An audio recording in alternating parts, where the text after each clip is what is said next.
I'm Sister Jayati, and I've been practicing as a Buddhist nun in a monastic form for just over 12 years now. Part of that time in monasteries in England and also in California.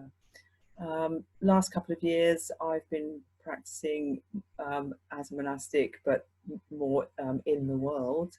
You must have had a lot of experience of being in isolation or being on your own. Do you want to tell us a little bit about that? Yeah, so I'm guessing that people watching this will have different notions about what monastic life is and what that kind of entails.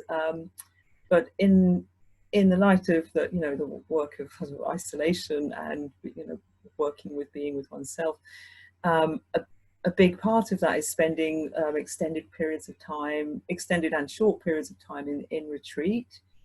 And probably many people are familiar with the idea of like going and attending a retreat where you're kind of with a group of people and you're kind of alone together. That's just the name of where you're in silence together, but you're very much within your own experience. So that's one way of retreating. Another way, which is very much built into monastic life, but certainly not exclusive to, is solitary retreat. And this, in the form that I'm familiar with, we have a thing called a little kuti, which is basically like a little hut out in the forest. And we have periods of time where we sort of take turns as a community to just go out there for a few weeks, maybe months even, and in that time you're really entering into a time of real deep at oneness with yourself. So thinking about some of the experiences that you've had, how do you look at time on your own now after your experience of that in monastic life? Right, it's a good question, because certainly one of the things that called me into monastic life was that was something that was certainly not always easy for me. There was a kind of, deep sort of struggle with myself, I would put it like that. You could also call that depression, it's got many labels, but certainly, in my younger life, there was, a lot of questioning and a lot of, I would say like a lot of self-hatred, a real sort of pain of being with myself, the person that I kind of liked the least. And so it was something that I certainly would never have thought I would be kind of welcoming as a practice. But I think what eventually kind of brought me to really work with it in this way was just like a sense of, this isn't going away. Like these feelings that I'm having that are difficult about myself, they wouldn't be there all the time, but they would keep cycling through my experience. I'd be sort of going along in my life for a while and then would suddenly have these kind of episodes of a real struggle to be with myself.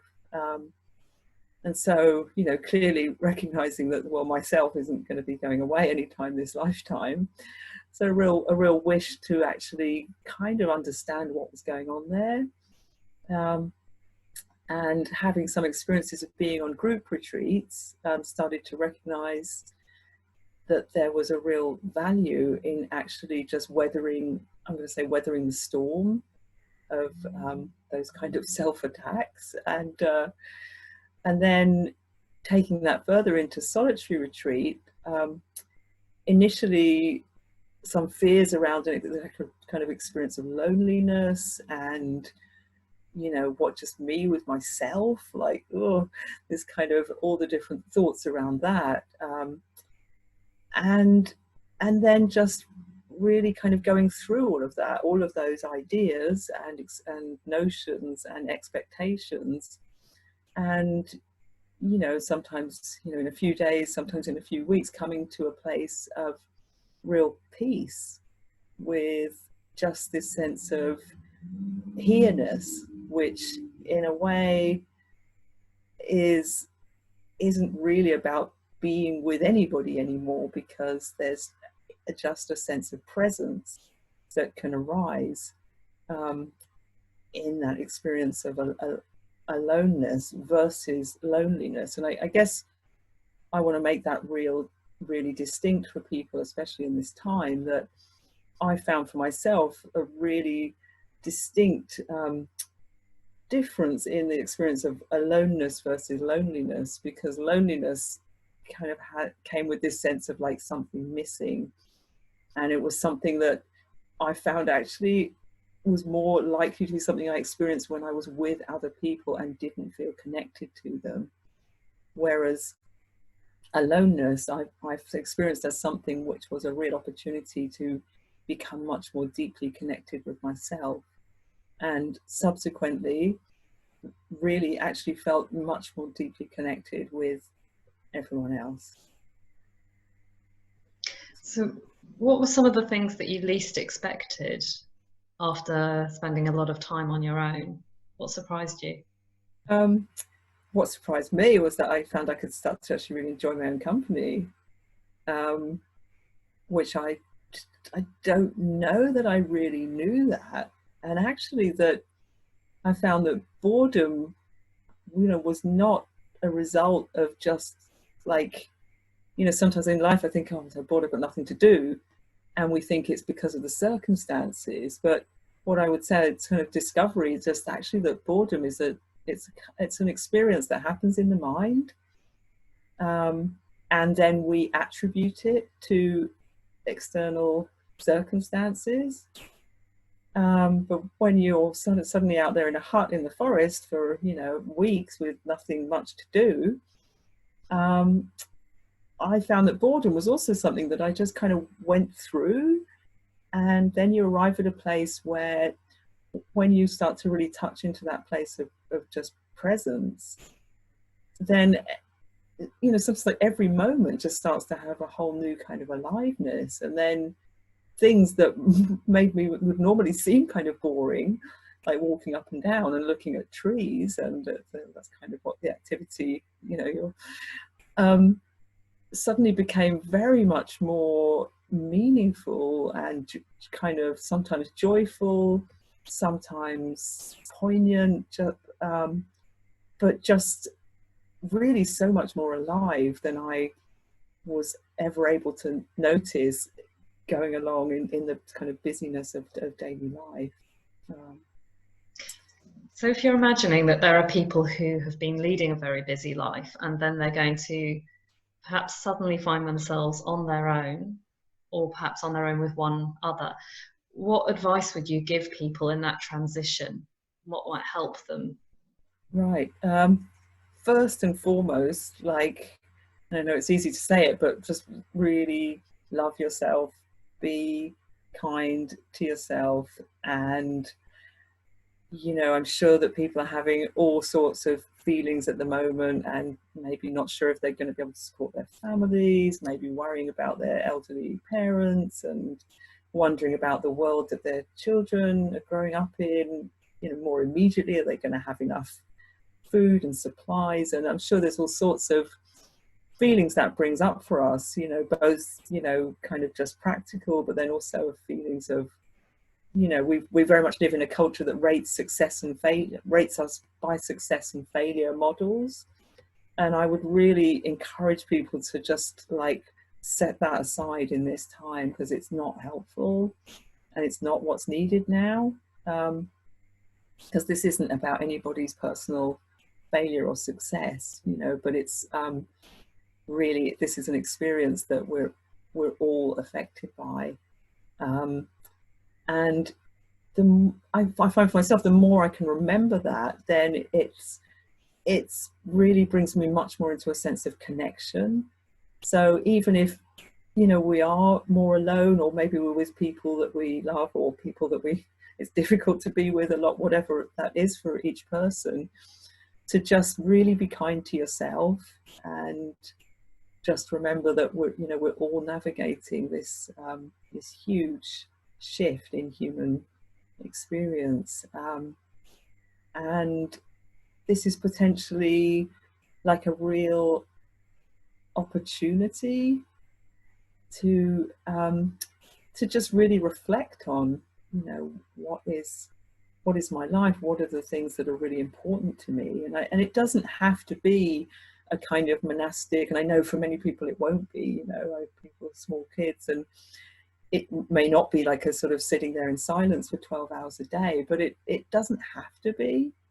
But I think we're all going to have a few more moments to just actually really consider, and, you know, really consider what is really important to me, what is it that motivates the busyness, because, you know, people who have other people depending on them, all of those things, it's like they're motivated by a sense of love and of care. And I think, you know, it's really going to be helpful now to actually really connect with that, connect with, you know, and if we're feeling anxiety around being with ourselves, just really looking at what's like, what's underneath that, in a way, what are the beliefs that are underlying our feelings in this moment. So would you suggest that people spend some time quietly with themselves while they've got this opportunity? Can they look at this a little bit like a retreat?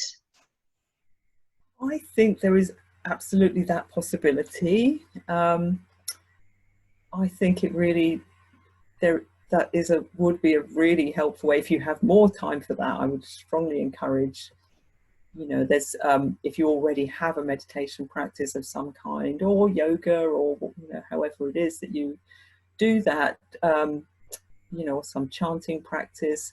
If you already have something like that, then you've been struggling to find the time for it, now is definitely a great opportunity to really, you know, give that a bit more energy, you know, maybe give that a bit more structure. Because another thing that can happen is suddenly we've got all this time on our hands, and it's quite important, like, in a way, to put some structure in there, but hold it lightly, because things may change. But I think if you already have a practice, then definitely give it some energy now. It's going to be really helpful, not just for you, but for the whole world.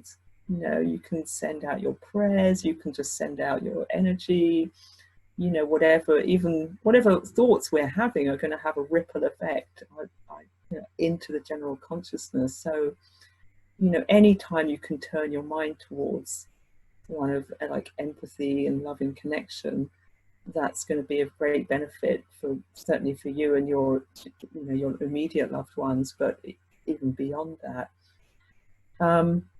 If you don't have something like that, I would certainly, there's all kinds of online resources that, you know, for meditation, for, you know, different ways to just connect with a sense of the kind of transcendent dimension of life, I want to say. And but I also don't want to make it sound like something too distinct from where we are right now.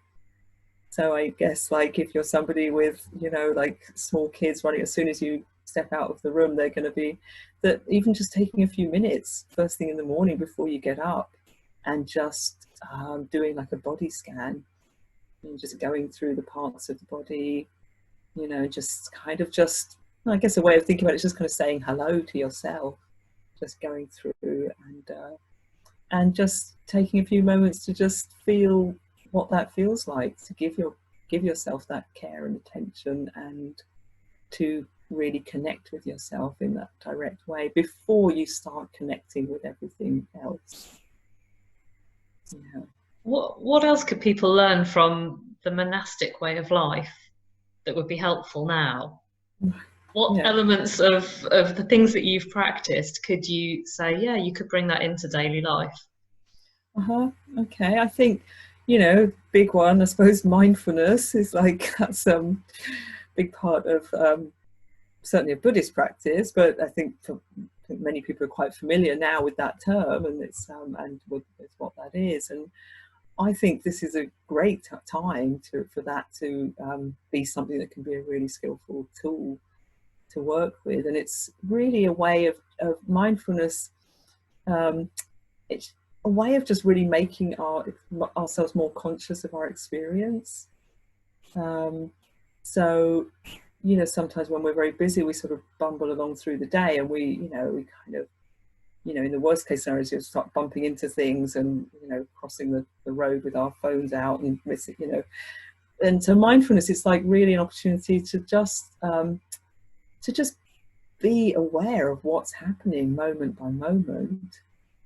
And kind of like as I was saying earlier about that on retreat, like, you know, walking up and down, looking at the tree, my experience is that if you start to just bring that in, just even in little doses throughout the day, that's going to, you know, bring some of, it's going to bring things more alive that we don't usually notice. And I think there's such a compelling, you know, kind of pull to keep looking at the news and keep kind of agitating. In a way, it's agitating for the nervous system, that mindfulness is an opportunity to just actually widen the space around that experience. So it's like, as we're watching the news, do we know that we're like sitting in the chair? Are we feeling our body? Are we allowing ourselves enough time to integrate what we're taking in, or are we just kind of downloading more and more? So really actually just, you know, allocating a certain amount of time, I'm going to watch the news, and while I'm doing that, you know, knowing that I'm breathing, knowing that I'm sitting, and allowing myself to feel the feelings that kind of are arising in response to what I'm seeing. So, you know, the sort of Satipatthana Sutta, which is one of the, you know, the essential teachings, it's really about, it's all about mindfulness and about really allowing ourselves to know what we're knowing, to feel what we're feeling, to be aware of the thoughts that we're having, and to just be like allowing ourselves the space to digest our experience. So in a way, that's, I would arguably say that's almost the whole purpose of monastic life. It's an opportunity for this developing this really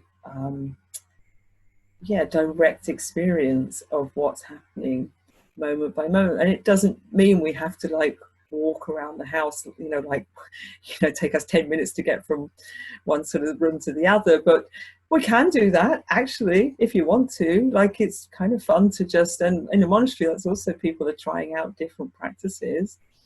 So just see, I would just encourage people as well to see what kind of feels helpful for you.